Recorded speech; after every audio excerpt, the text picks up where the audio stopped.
Breaking now on Eyewitness News, a person was shot and killed in southwest Charlotte. We're live from the scene as CMPD investigates outside this hotel.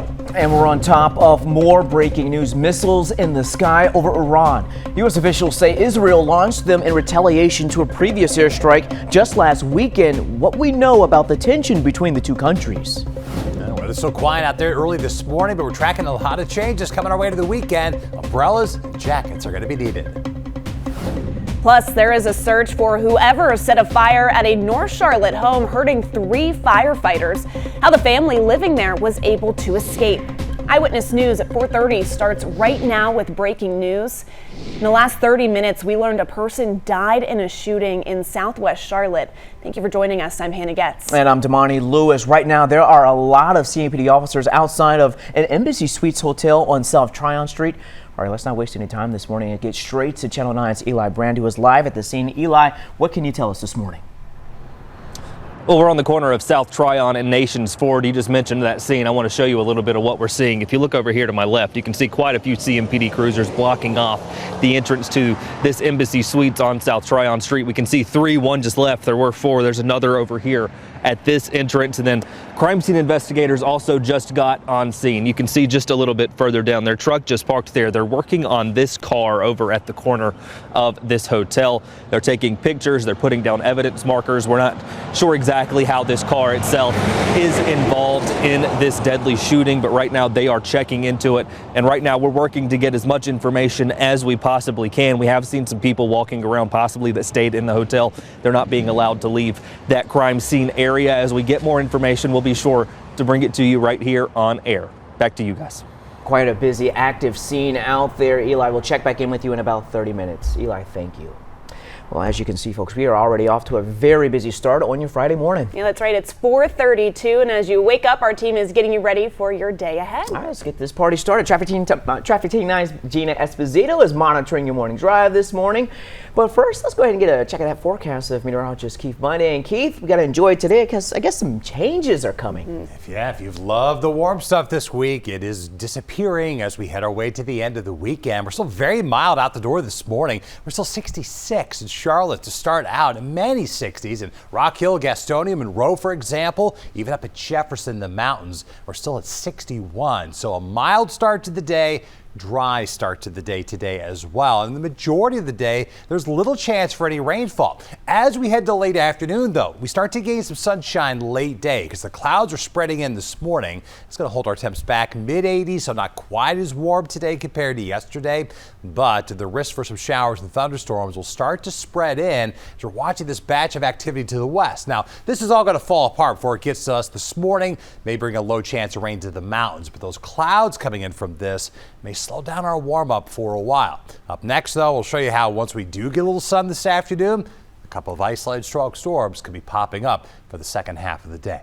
But first, let's talk about the incidents on the roads are up there already this morning with Traffic Team 9's Gina Esposito. Yeah, our Cora Von Harrington is checking out this in Uptown. We just saw at least 7 vehicles, as you can see, 4 here, 3 here, pulled off on the side of the shoulder. This is on Brookshire Boulevard outbound, just near Graham Street here. And so you can see they all have their flashing lights on. We're reaching out to police right now to see if this is a multi-vehicle crash or if there was some kind of debris in the road that's causing these cars to get off on the side of the road. And we'll update you as we learn more throughout the morning there. But we do know there's construction happening on Brookshire this morning. So inbound Brookshire, we've had some construction. I know that you can still exit Graham Street this morning, but I just want you to be aware of that right now. That's still continuing going on the other side of Brookshire. If you're coming up from York County this morning, conditions look great. 77 coming up through Rock Hill. I've been watching 77 through Fort Mill. I don't see any accidents. And then Carowin Boulevard looks great, approaching 45, about a 12-minute drive into Uptown right now. Damani. All right, Gina, thank you. Well, we're staying on top of breaking news out of the Middle East. Overnight, U.S. officials confirmed Israel fired missiles at Iran, causing an explosion near the city of Isfahan. The city is near a major Iranian military base. An Iranian commander warned yesterday if Israel keeps threatening to attack military bases, his country could reconsider its nuclear policies. In the past, Iran has insisted its nuclear program is peaceful. Some analysts say tension between the two countries puts the U.S. in a difficult position. We had stated that we would not support an attack by Israel against Iran. Well, will we support Israel when Iran counter-retaliates? Well, just last weekend, the Pentagon says it helped Israel block an Iranian attack almost completely. According to the National Security Council, that attack was a retaliation for a deadly strike on the Iranian consulate in Syria earlier this month. That killed some of their commanders. Well, we'll keep you updated on the story as it develops. We're on top of a developing story. Right now, investigators are searching for the person responsible for intentionally setting a North Charlotte home on fire. We first showed you these large flames as breaking news yesterday morning. 3 firefighters ended up in the hospital. Channel 9's veteran crime reporter Glenn Counts has an update on their condition. Well, we reached out to the fire department here to ask to speak to those firefighters to get a first-hand account of that harrowing experience. Unfortunately, we did not hear back, but they are doing okay from what we understand. Of course, it doesn't mean there weren't some tense moments. In fact, they had to call for a mayday and ask to be rescued.